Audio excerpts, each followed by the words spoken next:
verset. Ils sont sortis pour le combat, sans consulter Dieu. Ils sont partis au combat, ils ont perdu. Pour le premier compte, lors de la bataille, les Philistins tuèrent 4000 hommes israélites. Après, ils se sont dit, ah non, peut-être ils nous ont battus. Pourquoi? Parce que nous ne sommes pas venus avec l'arche. Pourquoi? Parce que dans tous les combats que Israël menait, vous allez vous rendre compte que même avant d'entrer dans la terre promise, l'arche était devant, avec des chantres. Ils ont traversé. Et quand ils sont avancés, ils ont posé les pieds dans le Jourdain, les eaux se sont asséchées. Et vous allez vous rendre compte que Israël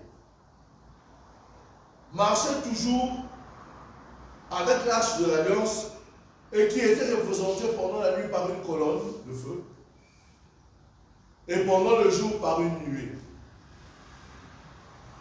C'était la présence de Dieu qui était avec eux. Et que quand Dieu était avec eux, tout ce qu'ils touchaient, tout ce qu'ils faisaient, réussissait. À tel point que même dans le désert, quand ils ont eu soif, parce que Dieu était présent, Dieu dira à Moïse de parler à la pierre pour que l'eau puisse jaillir. Mais Moïse aurait frappé. Nous connaissons toutes ces choses.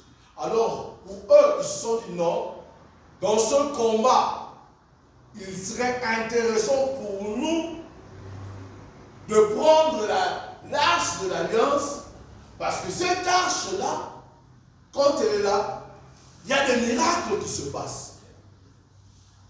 Il y a la main de Dieu qui se manifeste. Et Dieu nous rend plus que vainqueurs. Amen, amen.